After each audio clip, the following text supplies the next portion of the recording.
Recently I did my worst feature of each expansion video, which you should totally check out, I'll link it below, and I already knew whilst I was making that I wanted to do the opposite and talk about what for me was the best feature of each expansion too. With World of Warcraft coming up to its 20th anniversary this year, there are so many things to celebrate about this game, and its many additions that have been added throughout the expansions, which have kept, certainly me, and many others coming back again and again. So let's do this. One-ish of the best features from each expansion World of Warcraft has seen in its near 20-year history. Starting from the start in vanilla then, of course. And this has to be the easiest one on this list for me by a mile, because vanilla for me has always been about the leveling journey, and I think that's the thing which it does better than any other expansion, and that remains true to this day. Where it's different here is that it just starts in a way that no other expansion can emulate, because they are all expansions. They're starting you when you're at the previous level cap, you're geared up, you have a bunch of gold and so on. In vanilla, when you make a new character, that's it. You're level 1, you have none of your abilities, and you have the entire world in front of you. You're a small character in a big world which can eventually do great things. The leveling can be slow, it can be grueling, I'm not going to argue with that, but it certainly is rewarding. And that feeling of starting as a small character and gradually rising your way up through the ranks in levels, abilities, in gear and so on are all part of what make the vanilla leveling experience so memorable. Also, the actual world in vanilla, as in Eastern Kingdoms and Kalimdor, is absolutely massive too, and it really lends itself to the scope of this journey. But for vanilla, the best feature has to be the leveling. On to the Burning Crusade then, World of Warcraft's first expansion, and many changes being made to the game. And for TBC, I'm probably going to pick something a bit different from what most of people would have picked. And my choice for the best feature of Burning Crusade as an expansion is actually going to be the tier set appearances. There's one exception to this, which is the Season 4 Brutal Gladiator set, and that was because with all the other PvP seasons, they just recolored the PvE set, but in Season 4 they didn't have the chance to do this because Sunwell just added new tier pieces to tier 6. So as a result, we're just going to pretend that Season 4 gear just doesn't exist and look at everything else that was made in TBC. Now, the tier set bonuses back then tended to be pretty boring, to be honest. They were just a few more percentages on a damaging ability or something. But appearance-wise, pretty much everything in TBC just looks amazing. And if Cata and Beyond you're transmogging into anything from TBC, you're doing something right in my book. There are just so many iconic sets that really fit with each class's feel. You have the Malefic set for Warlocks with the wings that pop out when you jump, Paladin's Lightbringer with the halo, Warrior's Onslaught set with its spikes and how well it matches up with the Bulwark of Azinov. TBC sets were so good, they reimagined them and brought them back during Tier 20, the Tomb of Sargeras during Legion. You know, Blizzard, you could get away with reimagining basically every tier set from TBC, and I'm pretty sure people will love that. Next up, Wrath of the Lich King, an expansion which changed a lot in the World of Warcraft, and maybe one which, having replayed it now in Classic, people have come to have different opinions on what was so good about Wrath of the Lich King. But my choice for this expansion has to be the alt friendliness that it introduced. Now, with warbands in the War Within, making this statement is kind of difficult right now because warbands are just so much better in, well, pretty much every single way imaginable, but back then Wrath of the Lich King was the peak for player alt friendliness, and it also being the peak for subcounts as a result ain't much of a surprise. The word Flavor of the Month reroller became popular during Wrath because big class changes came with each major patch, and people could really quickly switch from one class onto the new and overpowered one. You could easily gear up through heroics, though there was no looking for dungeon system till towards the end of the expansion, and there was a lot of standing around in Dalaran spamming need a tank. Tier 7 was so easy that practically anybody could get through it and pick up some degree of gear between 10 and 25 man. There was the Vault of Archivon for some more epics, and the emblem system to give you a way to eventually work towards pieces of gear. People even called epics back then welfare epics because items were just so plentiful plentiful and easy to get. Wrath of the Lich King for the time was the moment when the game became the most alt-friendly and the fastest to get into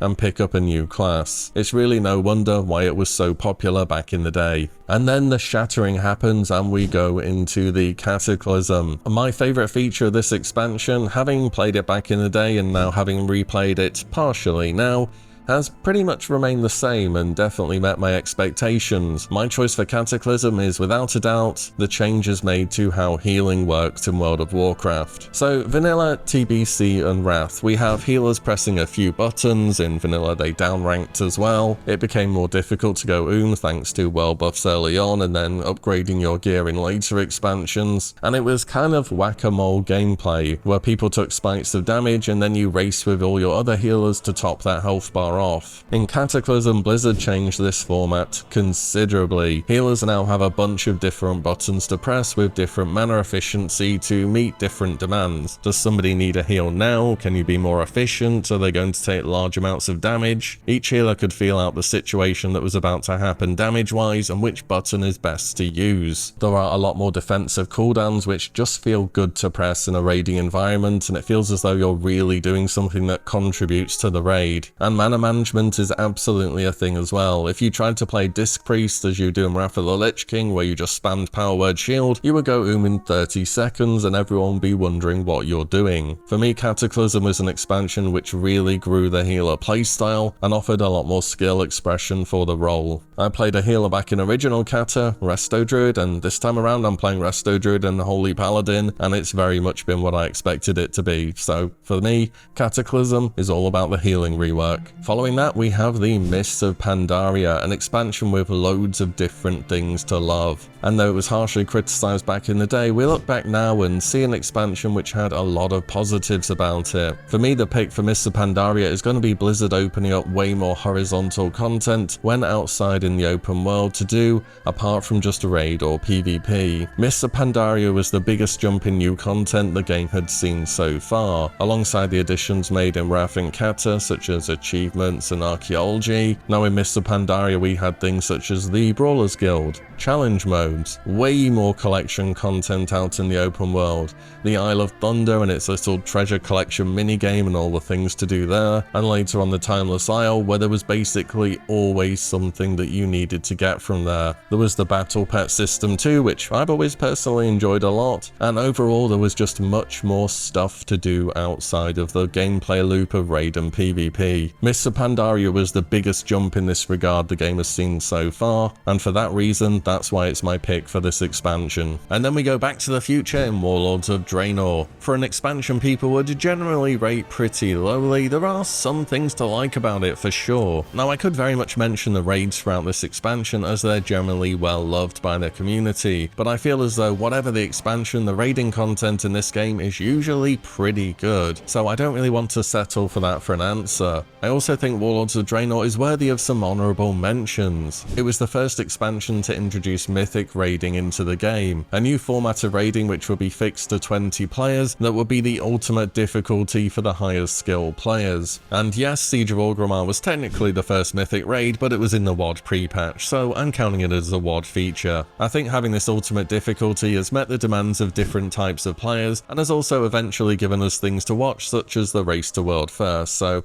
I think mythic mode's pretty cool. I'd also like to mention Warlords of Draenor introduced time walking as a concept. I mean, in Warlords of Draenor they didn't necessarily make that much new stuff compared to many other expansions, but I think the idea of allowing us to go back in time and to see other expansions' content was always going to be a good idea. A lot of people have started World of Warcraft at different points in time, so for many people it would have been new content. And here's a scary thought, Warlords of Draenor was the halfway mark in WoW's 20-year age nowadays. It came out in 2014, but my pick for Warlords of Draenor overall has to be, and what I think was ultimately the best feature, was the rework to leveling. Moving from vanilla into TBC and especially Wrath of the Lich King, leveling started to get a bit different with the smaller landmass, and it was often quite linear, whilst not also having those story elements that future expansions would. Now this changed quite a bit in Cataclysm when Blizzard reworked the entire world, but Warlords of Draenor was a bunch of changes on top of that system. And I have to say, looking back to Warlords of Draenor, and whenever I went to replay it, the bit of the expansion I would look forwards to would be the the leveling. It would always be super fast. You'd get into the expansion, you'd do the opening of Shadowmoon Valley, go into Gorgrond, clear the bonus objectives, kill all the monsters that drop a quest item, hand everything in, do the bonus objectives in Spires of Iraq, and boom, you're done. You're out of the expansion already and on your way into Legion. And you could hit level cap well before clearing the map in Warlords of Draenor 2. And that's why for me, Warlords of Draenor's best feature has to have been the changes it made to leveling. And then we move on to Legion, an expansion where I think I'm the most spoiled for choice out of any version of World of Warcraft so far. I've had some easy answers in some expansions so far, but here there's a lot of different things to think about. Do I want to go for the class order halls, which were just thematically brilliant? Perhaps Soromar, still to this day, I would say the best open world zone that's ever been made, with a good story alongside it that progressed leading up to the raid in the zone. What about the overall story in Legion though? How about that moment when we defeat Kil'jaeden and we find that Illidan has brought Argus close to Azeroth so we can take the fight to them? That really must be one of the most epic story moments in World of Warcraft. These are all good choices, and there are probably even more choices worthy of a pick in Legion. But for me, I'm gonna have to go for artifact weapons. The reason I'm picking these, I think, is because they could have been an absolute disaster if they didn't go well. No weapon upgrades for an entire expansion sounded kind of like madness going into it, when usually there's such a big deal, and potentially would have people with the same weapon appearances and we just wouldn't be able to stand out, but Blizzard made it work. Now admittedly, artifact weapons weren't the best early game because you had to put artifact power into them and then you'd try and change spec and work on another one and you'd have to go and grind again. They fixed this later with artifact knowledge, increasing the amount of artifact power you could get, but that was kind of the key negative to them in my opinion. The quests to pick up artifact weapons were fun to do too, and when you got them they gave so many fun and impactful abilities, such as Odin's Fury for Fury Warriors, Stormkeeper for Elemental Shaman, Soul Flame for Affliction Lock, Phoenix Flames for Fire Mage, and many more. And there were loads of different appearances for these weapons too, from a variety of content, from open world, raids, PvP, there were hidden appearances with mini quests tied into them, and then later on there were the Mage Tower appearances as well, as a bit of a flex if you got them early on, and something that everyone could work towards in time and over gear. And in a later patch we had more abilities added to our artifact weapons too, and they were truly a tier of weapon above legendaries. These were artifacts. We wielded Doomhammer, the Ashbringer, Fellow Malorn, and so many more. Legion absolutely knocked class fantasy out of the park, and artifact weapons for me were a big part of that. And then we get on to BFA, an expansion which has, well, less choices than Legion, shall we say. My pick for BFA is going to be the allied races. Now hold on, before you say weren't they added in Legion, they kind of were. They were added in patch 7.3.5, but you needed to have pre-ordered BFA in order to get them, so I'm gonna count them as a BFA feature. Allied races added a bunch more customization into the game, new appearances that we hadn't seen before, and it allowed to match your class and role to the race which you felt as though it fit with the most thematically. And since then it's been a system that's been built on loads with tons of new additions each expansion. Also there's the whole quest to get allied races in the first place, which give you a nice bit of lore and background. So overall I think allied races have been a good addition to the game. Next up we have Shadowlands, and Shadowlands is actually a really easy one for me to pick the best part of it. So there was this thing that happened quite late into the expansion. It was actually after the final patch called Dragonflight. Okay, but for real, there were some good things about Shadowlands too, whatever people say about it. I think one of the better features of the expansion were the customization updates made to your character. The character creation screen was updated, and there were just generally a ton more options in the game. I think another good addition this expansion made was Chromie Time, or the Time Walking campaigns, because by this point in time, if you're a newer player to World of Warcraft, it must have been incredibly confusing to try and level through this game. You'd get halfway through a zone or a story or, you know, an expansion, you'd start to over level everything, and then you just stop earning experience which is any good, and then you need to try and work out where to go next. Chromie Time made it so you could go pick an expansion, level there, see what it's all about, and then when you're high enough level, you can move on to the Shadowlands content. There was also Exile's Reach as a new alternative starter zone, which I kind of find people either really love it or they don't like it. I have to say I definitely prefer the more race-specific starter zones rather than a one-size-fits-all approach, but it was something new to experience for newer players as well. Overall, I think the customization options and Chromie Time were both good updates from the Shadowlands, and overall I'm gonna have to pick Chromie Time. And then we get on to Dragonflight, where I have a quick honorable mention for Awakened raids. Blizzard have been struggling for years to give people a valuable reason to go back to old raids during the life cycle of an expansion to get a bit more, well, content out of them. When a raid becomes Awakened, it offers a higher level of difficulty and better loot, and it just generally gives people a reason to go back and see older content, or perhaps for people who have joined the expansion a bit later to have the same reason to be able to go back. So I think Awaken raids were a great idea, but my choice overall for Dragonflight is Dragon Riding, and this one is a complete no-brainer. For me, it really fit with the theme of the expansion. There were so many big open zones, it feels so fast to get around, there's weight to your mounts, and they just feel good to use. It's much more interactive than hopping on your mount, pressing your auto run button, and then going to get a drink or something. I've been playing some War Within recently, and when I hop on Cataclysm, mount up, and then press my Skyward Ascent button, and nothing happens, and I'm like, oh yeah, we don't have that here, do we? Wish we did. Blizzard also tied in more content to Dragon Riding, such as the customization for mounts and the various ways you can pick up those customizations, as well as the Dragon Riding races. Just overall a very good bit of content, fit well with the expansion, and it's something I'm glad they've extended to other mounts now. And then finally we have the War Within. Again, it's hard to pick something when we're so early into the expansion, but I picked something for the worst video, so I'm gonna pick something for the best video as well. And for me, at this very early stage, what I think people will look back to in the War Within and say this was the best feature will be warbands. It's just a much smoother user experience having all your characters on one page, and the game figures out the server for you rather than you having to swap about. You get to pick your favorite characters and have them on the screen. Not exactly the first MMO to do this, but it's a cool feature either way. You can trade typically untradable things cross-character, such as currencies. You can work towards renown, quest completion, and so on multiple different characters, so even when you're playing your ults, you're doing something which is worthwhile for your main too. And warbands just makes it so there's this constant feeling of progression and working towards something, and that's a large factor in MMOs, and that's why for me at this early stage in the War Within,